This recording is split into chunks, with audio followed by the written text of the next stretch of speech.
Hello, good evening. This is Professor Khan, and this is week 10 material.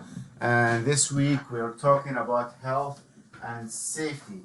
That's in terms of the heating and cooling in the house, and also including the other stuff that we have to think about when we design a system for the house, whether it's heating or cooling. So we'll go through the material, and if you are using energy systems, residential energy the book is going to be the 6th edition. I'm just following with the 6th edition. I want to tell you what chapter is that. And for us, this is chapter 10. So it's the last chapter, health and safety. We covered a lot so far. And for the rest of the semester, which is not that much to be honest, we have 2 more weeks of coursework. We will talk about the heat load analysis exam, how you can get tested, and how do you get your certificate, and also how to do the heat load analysis exam, and also how to do your heat load project. So, okay, let's start with this chapter. Hold on, let me see. Okay, here we go. Okay, so what's happening? Is it still recording?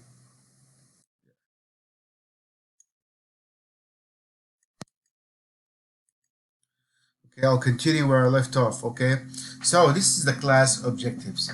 We have to always think about this ecological axiom, which is all is connected. Everything connected to something else, short term or long term. So in the beginning, you want to do no harm, and probably we'll think about that when we do our EPA exam, and and you learn about the freon and the refrigerant and the other chemicals that has been used in the past and have been proven now to be harmful for the environment or the residents. I mean, we all know about the lead paint and the other stuff that over the time has proven to be really not good for the environment. So it's good to have this kind of mentality now that whatever material we use, we should also we should do some research and knowing whether it's good for us or not.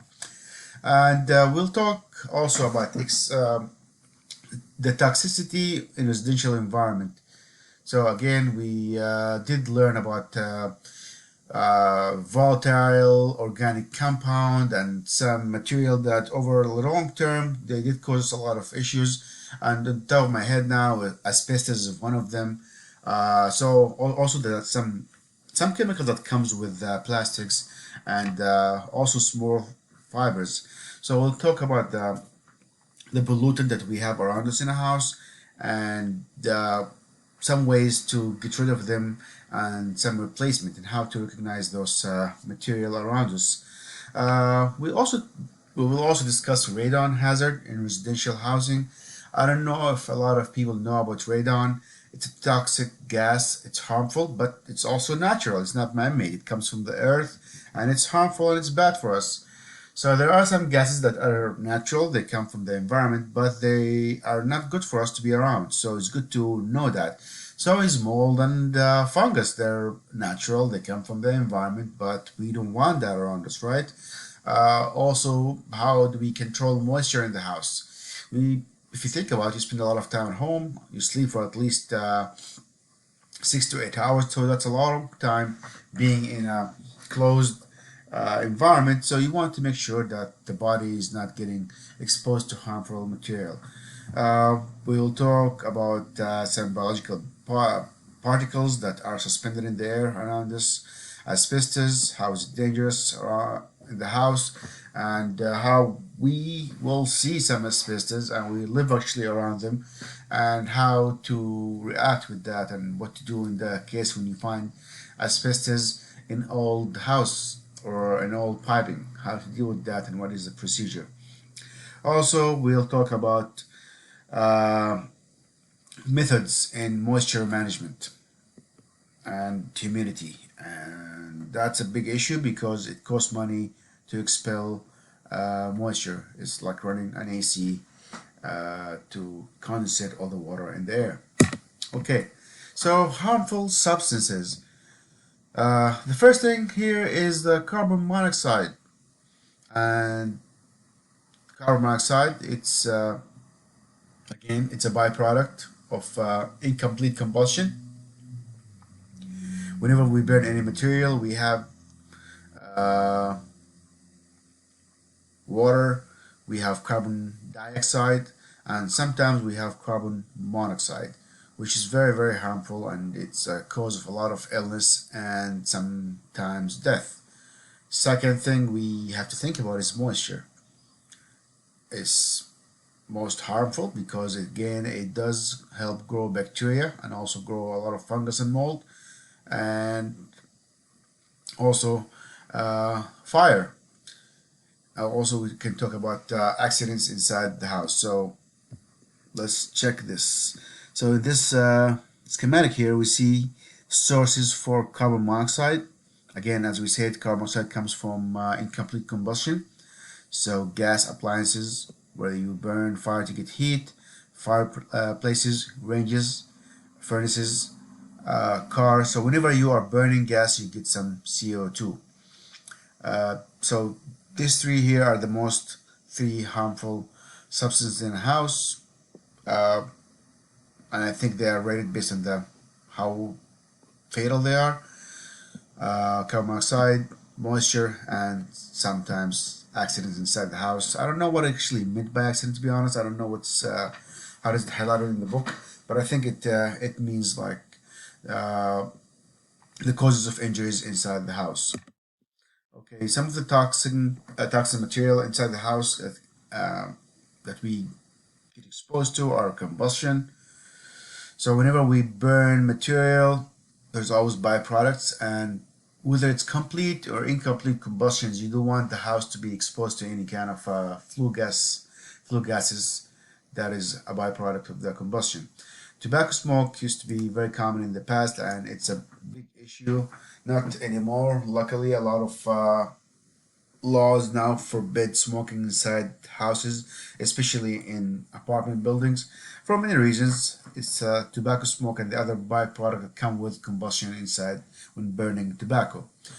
Again, carbon monoxide, nitrogen oxide, which is again the byproduct of incomplete combustion, and also improper combustion. It's not even about complete or incomplete. Incomplete combustion give you byproducts and smoke, but nitrogen oxide, which is called also NOx, is a byproduct of what temperature do we burn the gas or product at. So some states are called low NOx states, where they have laws against combustion of fuel at different temperature. I don't want to go too much into it, but it has to do with the size of the flame and how do you burn the fuel. And it doesn't have to be inside the house, it could be also in the atmosphere and the environment.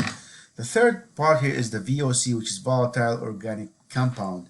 This is the smell that you get from plastic materials or petroleums. And remember back in the days when they used to have this new car smell, that's basically volatile organic compound, and it will last in the car for 1 or 2 years, and it has been proven to be a leading cause for cancer. That's why probably now if you buy a new car, it smells different, and they use different kind of material instead of vinyl and these other products. And again, these products become more volatile when they get exposed to UV rays. Sorry. So UV means more volatile material, and probably you have experienced that a little bit in the past with cars. And probably if you still have an old car more than 15 years old, probably it still smell. It has kind of this plasticky smell at some point, especially if it was sitting under the sun for a while. Then we have fine dust particles.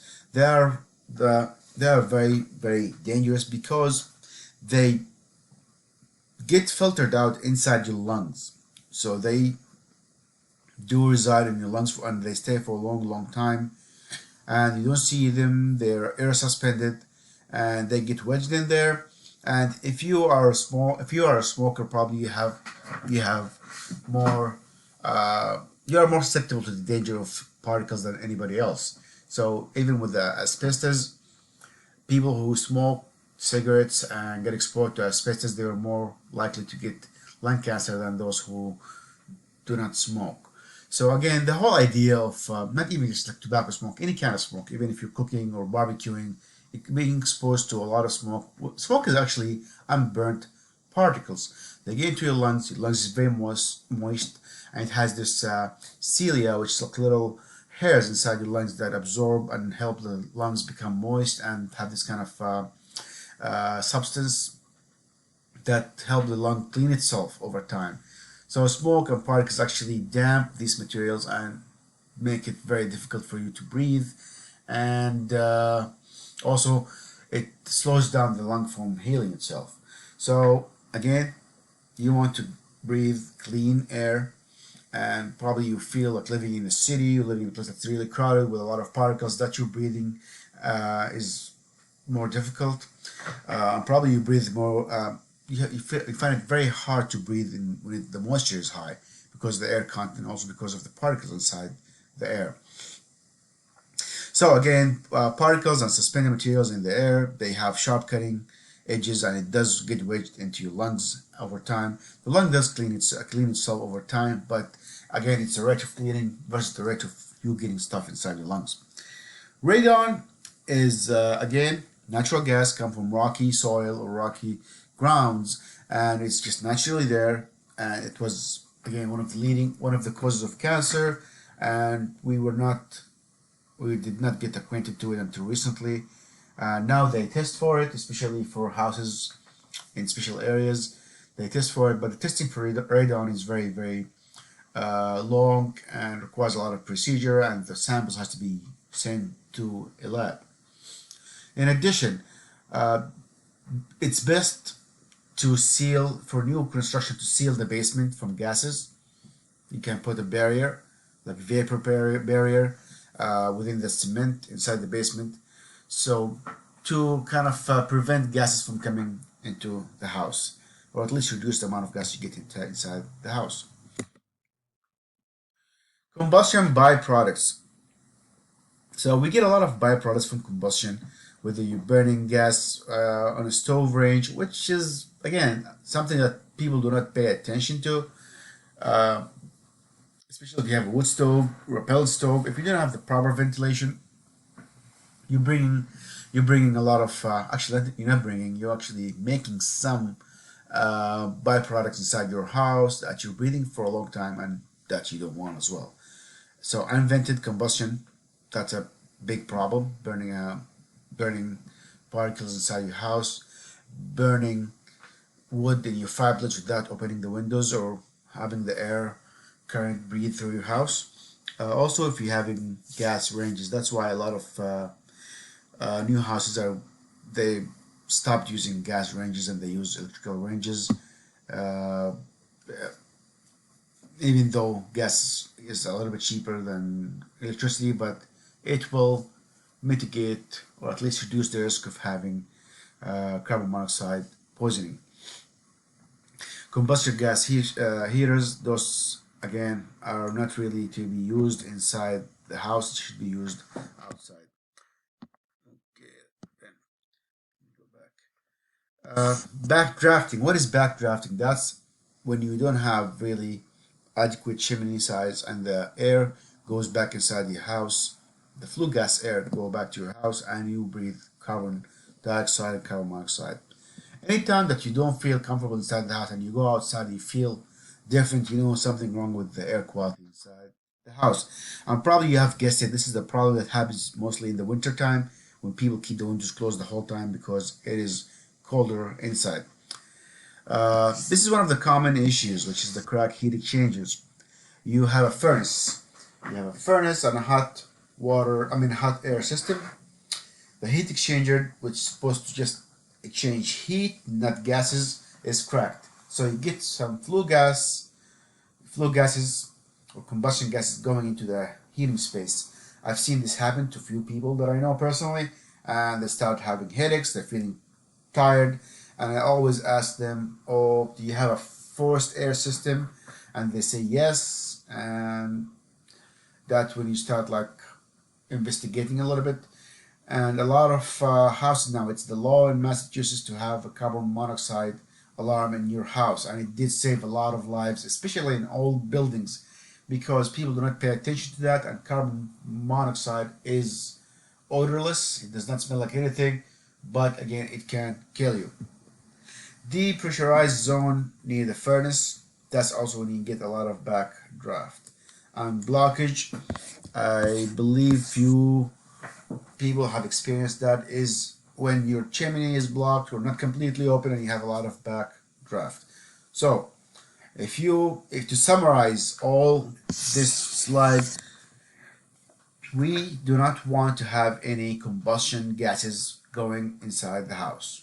If we have to have combustion inside the house, we would like to have all the combustion air going outside.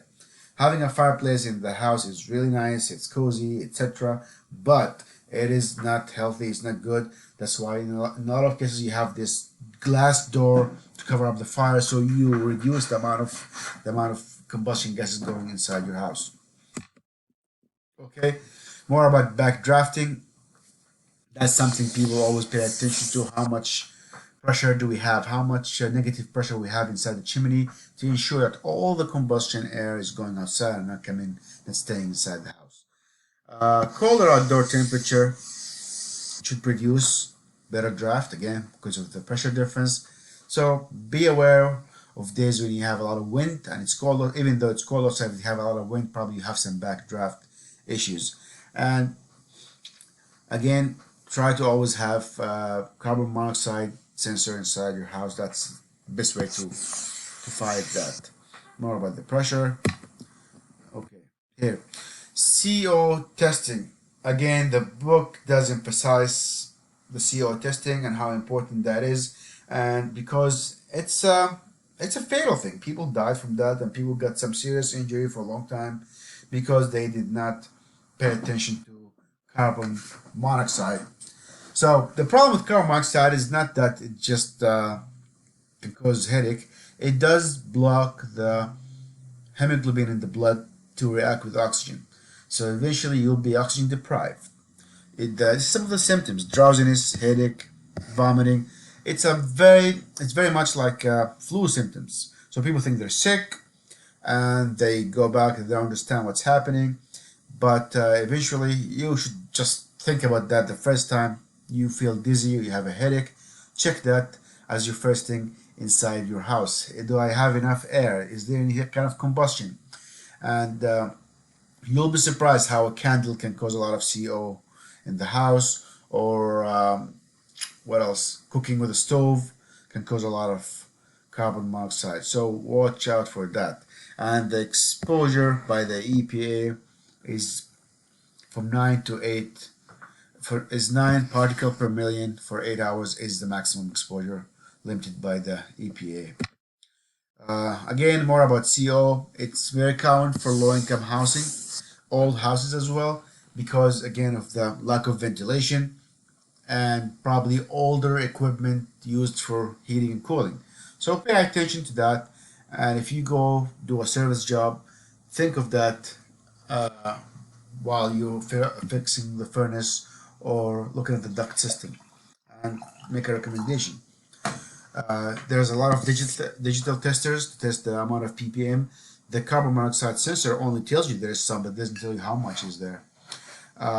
And it can go up to 100 particle per million if the place is vented. Again, if it's a vented place, let's say like a shop where you're doing some welding, or there's some kind of fireplace or heater. If it's vented, you can go up to 100 ppm. But if the place is closed with windows, it should be 0 ppm. You can allow a little bit up to 20 ppm, but not more than that. And this is how we get CO. Flame interference. What does that mean? Flame interference is when the flame is not completely exposed to air. Like let's say the flame is hitting a cooking pot, or the flame for the candle is hitting the wall or something. That's when you get some kind of CO. So we should not get, ideally if we have complete combustion in a furnace or a boiler, we should not have any CO, but it does happen. Dirt and debris, can cause you to have CO, flame hitting the wall of combustion chamber, inadequate combustion air, and backdrafting. So this is how you can get carbon monoxide inside your house because again you're burning something. Again, going back to tobacco smoke, luckily this has been banned now in most states.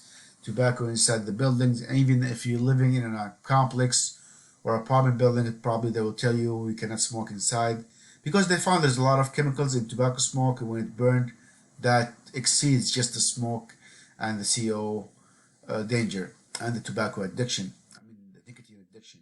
So you get carbon monoxide, there's some ammonia, formaldehyde, except in addition to the nicotine. Nicotine isn't the only issue, but it's the other things that comes with tobacco smoke, especially with smoking cigarettes. You know, there's a lot of chemicals involved in that. So burning that can cause problem in the air, and those particles do precipitate inside your apartment. That's why if you go into hotels and they tell you, we will charge you this much money to clean all the furniture on the walls because it does stick. So exposure, 90% of exposure to indoor pollutant. That's the limit again. Some statistics here just to give you an idea why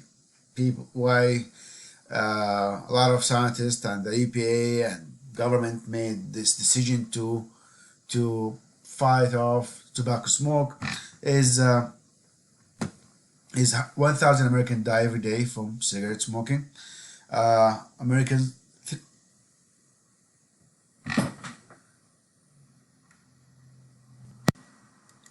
Right, continue. Hello? Yeah, hold on. 1,000 Americans die every day from cigarette smoking. 3,000 Americans die every day from secondhand smoke. And 37,000 Americans die every year from heart problems related to smoking. So these are some numbers to tell you the problems that are associated with tobacco smoke indoors. So that's something you don't want to have in a place where a lot of people live. I mean, and you decide choice. And this problem becomes more exasperated if you have carpeting or draperies or walls that cannot be cleaned easily. So again, the more dust and more chemicals you collect around the air, the worse the situation will be. Okay, moving on. Nitrogen oxide, those are called the NOx. And the nitrogen oxide, it is a byproduct of hydrocarbon combustion. Again, we know that air is 80% nitrogen, and people did not pay attention to nitrogen oxide for the longest time, but it is an issue and it causes a lot of pollution, and it's bad to have in your lungs. So it can cause major issues to the lungs with the ratio of 2 particles per million. Wood stoves, cigarettes, and kerosene heaters also have, in addition to nitrogen oxide, volatile organic compounds, VOC. So other VOC comes from cleaners, paint, varnish, carpeting, and draperies. So you know now that these things are not usually, you can make a choice when it comes to your solvent and cleaners and the paints and all the other stuff that you choose to buy and bring it to your home, and also the ones that you will be exposed to. So if you are going to work with some of these stuff, you want to know how much exposure you're getting, and you might have a choice into using a respirator to install them because you will be exposed to them the longest if it's something that you work with. Last thing we want to talk about is the radon. Again, I personally did not know about radon until I started teaching this course, and I did some research, and I'm going to put also some kind of article on the blackboard about it because it's very interesting and it's something you want to look into, especially because that radon comes in rocky soil, and that's something we have a lot here in New England. It causes a lot of lung cancer, 16,000 per year. They are hard to test for, so it takes 2 to 7 days to sample and send to a lab and get the results. The best way to check for that is to check with the your local EPA and see what are the areas or region that have the radon detection in it. They will tell you by city or by town this is the probability of you building or having a house in a radon. And if the house is built like more than 20 years ago, probably you want to check if the basement is sealed or not. The best way to do it is to seal the basement if you have any doubt that radon is there. Again, we don't know much about cancer, but we are discovering more and more reasons uh, why some material can cause cancer, and we're trying just to reduce that at least in the place that we live in. So sealing the walls can help, and also having ventilation is very good. So probably you have noticed that the air that you're breathing over and over again need to be replaced and changed periodically. Some of other problems that we also don't think about are biological particles, dust mites, or airborne particles. And probably you would have thought that carpet was very popular in the 80s and 90s, not anymore, because people think carpet need to be vacuumed periodically, and even when you vacuum it, it's really hard to get all the particles outside the carpet. So it's better off to have like hardwood floor or ceramic tile that you can wipe and just have less particles and less things in the air. And I don't want to gross you out, but there's a lot of things in the house that you do really we're not aware of, especially if you're going to live in an old house and if you have some pets. And it's again, it's an environment that you stay in for a long time, and it's hard to ever get checked or cleaned or refreshed. And these things do affect our health over time. Beside that, also is humidity control. Again, being in a very moist area is not good for your lungs long term. You want the humidity to be between 40 and 60. Any more than 60 and it's a little bit harmful, and when it's less than 40, it's a little bit uncomfortable to breathe the air in that area. Asbestos, they are very common in the past, and probably they're not common anymore currently, but we still live with it. A lot of stuff that has been built is still there, and it's not a big deal as long as it's not airborne. If you go and find some old boilers or old pipes with asbestos in it, you want to make sure that you don't make those particles airborne. So best way to do it, there's like some procedures to do that, and it is something you should pay respect to. Do not underestimate the danger from asbestos, and there are specialists who will come and do some abatement for that uh, boiler or insulation. So it comes in boiler and steam pipes. It's a very good insulator, and it was very cheap. That's why it was common. But they did find that it has issues. You find it in tiles, insulation, sidings. You will be surprised at the stuff that asbestos was in the 80s and 70s.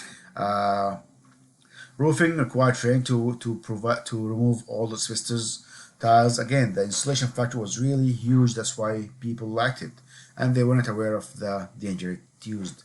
Again, there's a lot of fines for mishandling asbestos or throwing it in the wrong dumpster, so be very careful and check before you get into it.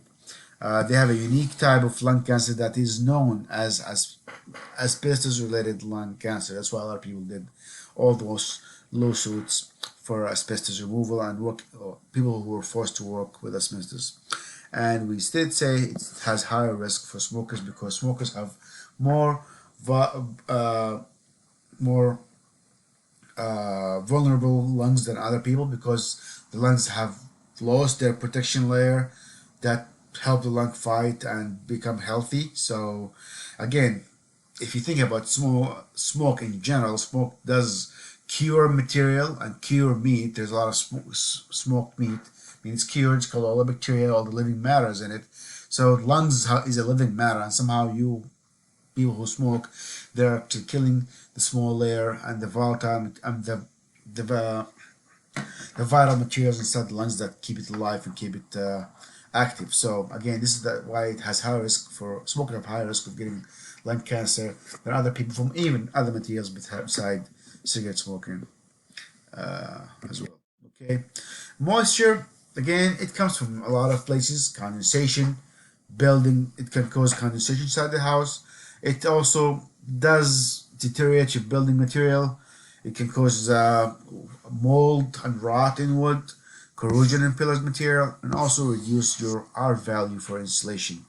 So it's something we have to think about, either by putting some barriers or having the gutters and not have the moisture around the walls to be uh, very damp. So there's so many ways to collect water. Here's some of them: some pump, gravel drainage, some tricks to do, especially in an area where we live here that is completely that's it's kind of a wet area with a lot of water and rain. So having the right construction for the house to mitigate the water from coming inside is very important.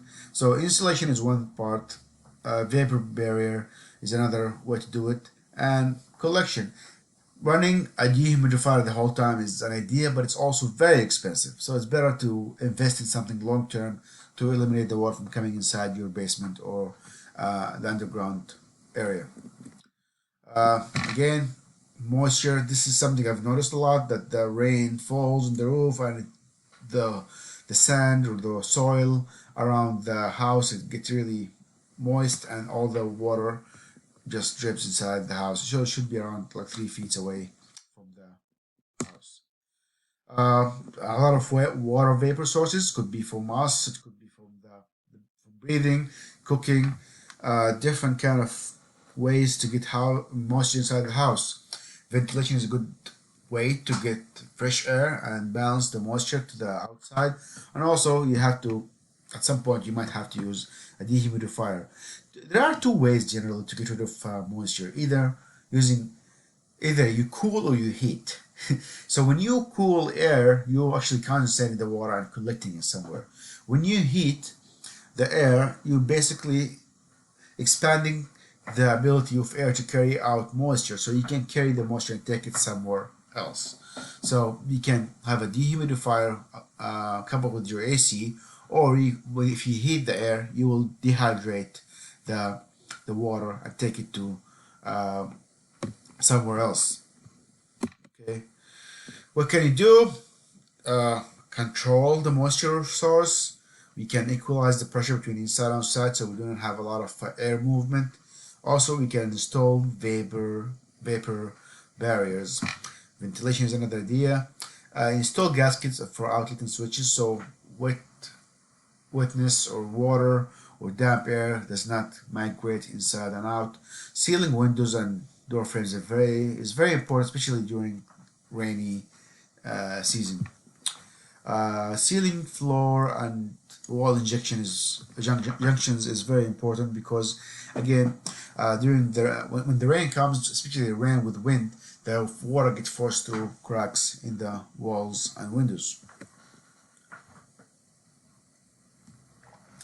Attic ventilation is something I got exposed to as I worked with HVAC, because again, ice dams is cold spots inside the attic that collect moisture and becomes into ice dams.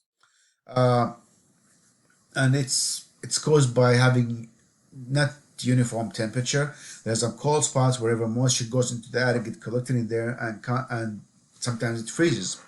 Uh, so for ventilation for an attic, the attic should not be sealed; it should be ventilated.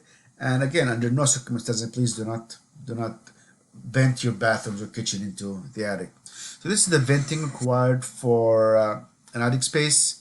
If you if you do not have a vapor retarder inside the attic wall, it's 150 square feet and 300 square feet if the attic is insulated. This is some of the requirements for mechanical ventilation, and we did say uh, we required to have say 15 cubic feet per person, and this is kind of a general guideline or table for the floor area and the amount of fan size you have to have per house to have mechanical ventilation. Another thing that is very important to think about, especially when you're thinking of ventilation and air exchange, a lot of people do not want to ventilate air because they will lose heat or in the winter, or they will uh, gain a lot of heat in the summertime. But it's good to have these heat recovery machines, and they're very common these days, where you can exchange air without losing a lot of temperature. What happens is the air,